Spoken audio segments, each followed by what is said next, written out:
2015ರಲ್ಲಿ ರಂಗಪ್ರಸಾದ್ ಮಗ ಶ್ರೀವತ್ಸ ತೀರ್ಕೊಂಡ್ರು.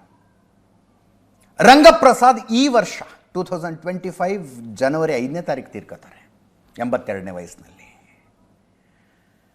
ಆಯ್ತು, ಕಥೆ ಎಲ್ಲ ಆಯ್ತಪ್ಪ. ಹಂಗಿದ್ರೆ ಫೋಟೋ ಯಾರದ್ದು? ರಂಗಪ್ರಸಾದ್ ಸೊಸೆ, ರಂಗಪ್ರಸಾದ್ ಮಗ ತೀರ್ಕೊಂಡ್ರಲ್ಲ 2015ರಲ್ಲಿ. ಶ್ರೀವತ್ಸನನ್ನು ಡ್ಯಾನಿ ಅಂತ ಕರೀತಾ ಇದ್ರು. ನೋಡಿದವ್ರು ಹೇಳ್ತಾರೆ ಇವತ್ತು ವೆರಿ ಹ್ಯಾಂಡ್ಸಮ್ ಗೈ ಅಂತ. ಹೀರೋ ಥರ ಇದ್ದಂತೆ ನೋಡೋದಕ್ಕೆ. ಆತನ ಸಾವಿನ ಬಗ್ಗೆಯೂ ಅನುಮಾನಗಳಿದ್ದಾವೆ. ಹೆಂಗಾತ ಏಕಾಏಕಿ ಸತ್ತೋಗ್ಬಿಟ್ಟ ಅಂತ. ಇರಲಿ, ಆ ಶ್ರೀವತ್ಸನ ಹೆಂಡತಿ ವಾಸಂತಿ ಇಲ್ಲಿ MS ರಾಮಯ್ಯ ಹಾಸ್ಪಿಟ್ಲ್ ಇದೆಯಲ್ಲ, ಅಲ್ಲಿ ನರ್ಸ್ ಆಗಿ ಕೆಲಸ ಮಾಡ್ತಾ ಇದ್ದವರು. ಮೂಲತಃ ಕೊಡಗನವರು. ಶ್ರೀವತ್ಸನ ಜೊತೆ ಲವ್ ಮ್ಯಾರೇಜ್ ಆಗಿತ್ತು.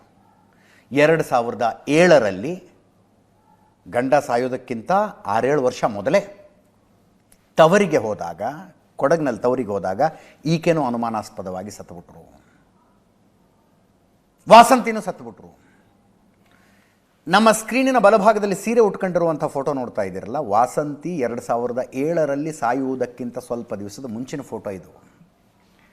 ಈ ಸುಜಾತ ಹತ್ರ ವಾಸಂತಿ ತನ್ನ ಕಾಲೇಜು ದಿನಗಳದ್ದು ಒಂದು ಫೋಟೋ ತೋರಿಸಿದ್ರು. ಆ ಫೋಟೋ ಇತ್ತು, ಕಾಪಿ ಇತ್ತು, ಒಂದು ಪಾಸ್ಪೋರ್ಟ್ ಸೈಜ್ ಇತ್ತು.